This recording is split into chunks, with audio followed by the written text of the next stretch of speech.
Salut à tous, c'est Jérémy du Challenge Hero à 1 million. On se retrouve sur Trading 212. Je voulais vous faire cette vidéo assez rapidement parce que hier il y a eu une chute assez importante de mon portefeuille à cause de l'action 3i Group qui a vachement chuté. J'ai vendu des actions, j'ai récupéré mes liquidités. L'idée c'est quoi? C'est qu'on va regarder un petit peu aujourd'hui. Je vous ai sélectionné 4 actions qu'on va regarder. Moi j'aime pas trop racheter les actions qui chutent du jour au lendemain, même si 3i Group a baissé de 16%. Je pense que ce qu'on va faire, on va le faire maintenant avant même de faire le point sur le portefeuille. Je vais racheter 3i Group mais en DCA, donc je vais pas acheter tout d'un coup. Je pense que je vais essayer de remettre en fonction de comment ça avance. Je vais remettre 2000 € sur l'action 3i Group et je vais commencer par mettre 500 € aujourd'hui et on verra ensuite comment le marché évolue. S'il faut, je renforcerai la position. Allez, c'est parti, on contrôle l'ordre, on envoie l'ordre d'achat et l'ordre est effectué. Pour faire le point, donc on a acheté les actions 3i Group là ce matin. Le challenge, donc aujourd'hui je suis à 54 216. Hier, vous imaginez, j'étais à 56 073. Donc 54 191 même. 54 191, il n'y a pas eu de modification sur le dépôt. Ici, on va mettre à jour, je suis à 181,3 de taux de rendement. C'est ici 181,3. Voilà. Vous voyez, vous imaginez, je suis pour l'instant en rendement annuel de moins 27%. Alors en moyenne, ça fait 60, mais voilà, c'est dommage. Le Nasdaq est à 19,2 aujourd'hui. On est vraiment en retard par rapport au Nasdaq. Donc il fallait que je fasse des modifs sur mon portefeuille. Je le rappelle, mon portefeuille, c'est un portefeuille complètement spéculatif. J'ai d'autres portefeuilles en bourse qui me servent à du long terme. Ici, on est pour un projet court terme. Mon but, c'est de partir de 30 000 € de capital et d'arriver à 100 000 d'ici les 3 ans pour que je puisse faire le tour de l'Europe avec mes enfants et ma femme. Donc, on va regarder les actions que j'ai sélectionné pour acheter. Donc, il y a une action que j'avais il y a quelques temps, que j'avais vendue, et là, elle revient en force, et je trouve que on est sur un prix assez attractif pour une action comme ça. Si on regarde, voilà, c'est pas mal fait massacrer là, il y a quelques temps, et elle retombe sur des plus bas de 2022. Vous imaginez, donc on est sur des plus bas de 2022 ou même de 2020. Et pourtant, c'est une action qui est très rentable, vous allez le voir. Donc on a un PER de 20 contre une industrie à 27. On est sur tout ce qui est logiciel de photos, PDF, etc., etc. Ils ont une suite assez importante de logiciels qui est beaucoup utilisée, notamment chez les professionnels. Donc la croissance, ça n'a fait que croître depuis 10 ans, avec des croissances qui sont intéressantes, puisqu'on est à des croissances à 17,9 du chiffre d'affaires, 18,4, et vous voyez la croissance du résultat net, 35,4%, parce que c'est des boîtes, une fois qu'elles ont constitué le logiciel, il suffit d'avoir plus de clients pour avoir plus de résultats. Même sur 5 ans, on est sur une croissance du résultat net à 13,5% et du résultat brut à 15%. C'est des croissances qui sont intéressantes. C'est une boîte ultra profitable. Donc voilà, les marges, on est sur des marges énormes. Quand on fait 30% de marge net, ben, on peut difficilement faire mieux. Et là où il y a quelque chose d'intéressant, c'est que on est sur un nombre d'actions qui diminue. Et ça, c'est super intéressant parce que ça veut dire que Adobe rachète ses actions. Pour moi, c'est une action que j'ai envie de reprendre en portefeuille. On va voir une autre action. C'est Evolution AB. Alors, Evolution AB, j'étais au casino la semaine dernière. Je trouvais quand même que le casino était assez plein. Et je me suis dit, il n'y a pas des sociétés spécialisées dans les casinos. Et alors ici, j'ai trouvé une société qui octroie des licences pour les systèmes de casino en ligne.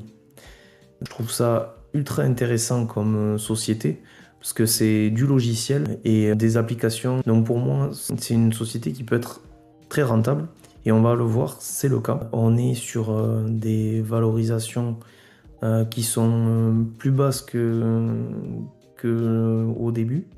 Donc on retrouve des valorisations qui sont intéressantes. Là aussi, on a un PER qui est faible, puisqu'on a un PER de 10. Ça veut dire qu'elle se paye 10 fois les bénéfices. Et puis une boîte qui n'a fait que croître depuis 10 ans, avec des croissances qui sont vraiment énormes, plus importantes qu'Adobe. Bon, c'est une boîte qui est moins grosse qu'Adobe, hein. Mais on a des croissances de résultats nets qui sont colossales. Et même depuis 5 ans, ça ne fait qu'augmenter.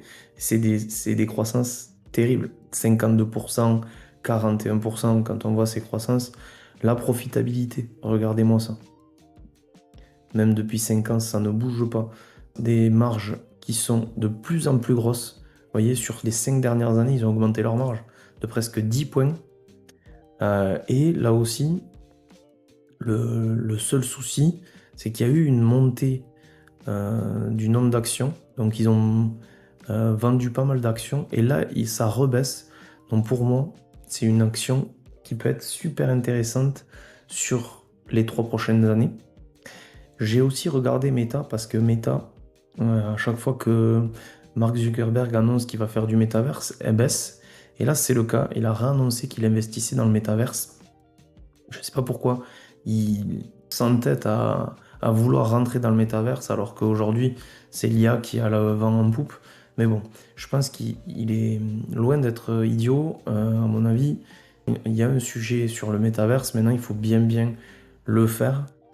Et donc Meta, c'est celui qui prend un peu la direction opposée aux autres GAFAM et qui aujourd'hui investit beaucoup dans le métaverse. Donc là, pareil, les derniers mois, là, ils ont pas mal chuté. Alors moi, j'avais racheté Meta par ici. J'avais eu une première grosse croissance. Et à chaque fois qu'il y a une annonce, elle se fait massacrer cette action. Pourtant, vous allez le voir, on est sur donc un PER qui est encore un peu élevé. Maintenant, c'est une belle boîte, hein. Ils ont quasiment pas de dette. Une croissance des résultats qui est aussi impressionnante, même plus qu'Adobe. Voilà, les 5 dernières années, le résultat et le chiffre d'affaires, les croissances ont un peu baissé quand on compare sur les 10 dernières années. Mais bon, c'est quand même des croissances qui sont énormissimes. On a des profitabilités à la évolution AB. Donc ça, c'est intéressant parce que c'est des grosses boîtes qui arrivent à tenir des marges de 80% de marge brute et 38% de marge nette, 38% de marge d'exploitation, 31% de marge nette. Ils arrivent à tenir des grosses marges. Et si on regarde ici aussi, ce qui est intéressant, on va passer tout ça très peu endetté, hein, vous voyez, dette long terme par rapport aux capitaux propres, qui peuvent rembourser tout en 5 minutes. Ce qu'on peut voir ici, c'est que pareil, on a une grosse baisse des nombres d'actions en circulation.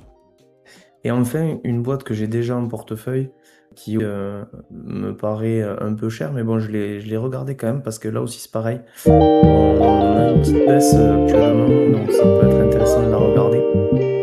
C'est Amazon. Amazon, donc voilà. Par contre, pour moi, le problème d'Amazon, c'est que c'est énormément surévalué. On a un PER à 33%. Ce qui fait qu'Amazon est surévalué, c'est le fait qu'ils aient un quasi-monopole sur tout ce qui est logistique. Et ils ont le service cloud qui fonctionne très bien. Par contre, on a une super croissance des résultats, croissance du chiffre d'affaires sur 10 ans. Mais la chose qui fâche un petit peu, c'est la profitabilité.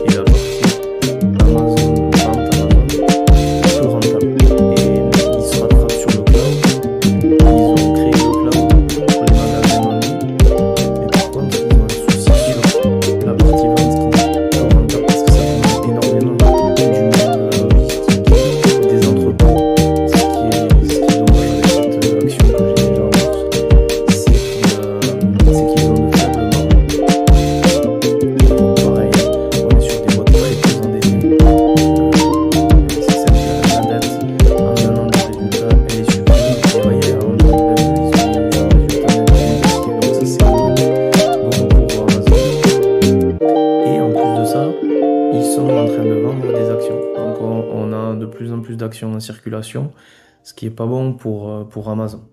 Donc si je devais choisir une action, aujourd'hui je pense je partirais sur Evolution AB. Evolution AB qui pour moi est la meilleure action actuellement que je vous ai proposée. Et après j'ai Adobe qui me paraît intéressant en ce moment. On va regarder maintenant sur Trading 212 les courbes de ces actions. Donc si je prends l'action Adobe, si on regarde un petit peu, effectivement, voilà, elle est sur une tendance baissière. On est quand même dans des valeurs, comme je disais, qui sont basses. Hein, on peut se retrouver à peu près en 2020 ou en 2022. On est sur des valorisations qu'elle n'avait pas vues depuis 2022. Maintenant, on va regarder Meta.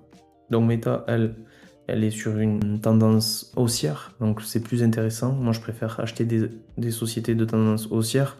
Et elle a un peu baissé, mais bon, elle a baissé de l'équivalent d'avril 2025. Donc on n'est pas non plus encore sur des valorisations qui sont hyper basses.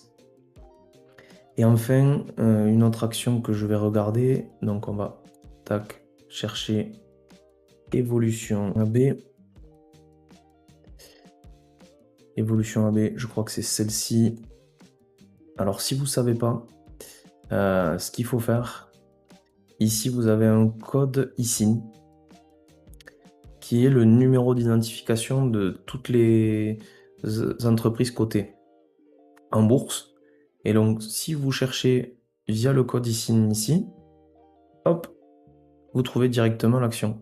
Donc vous voyez, là on vient de trouver l'action. Donc sur un Trading 212, parfois on n'a pas l'intégralité du graphe.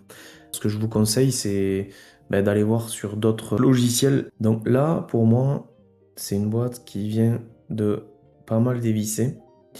Donc ce qu'on va faire ici, c'est qu'on va acheter 500 € d'Adobe. Tac.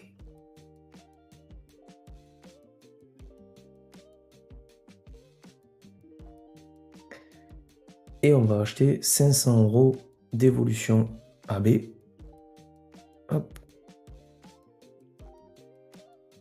Et ce qu'on va faire, c'est que les semaines et les mois qui viennent, on va contrôler ces sociétés pour voir si elles montent ou elles descendent encore pour pouvoir continuer à renforcer notre position. Le but, c'est qu'on arrive à lisser notre risque sur plusieurs mois. Donc voilà comment je fais. Là, le mois prochain, peut-être que Evolution AB aura diminué. J'essaierai de le renforcer. Un peu ce que j'ai fait sur Kingsay Capital, puisque j'ai acheté hier, elle avait beaucoup baissé. Et ce qui me permet de lisser mon risque.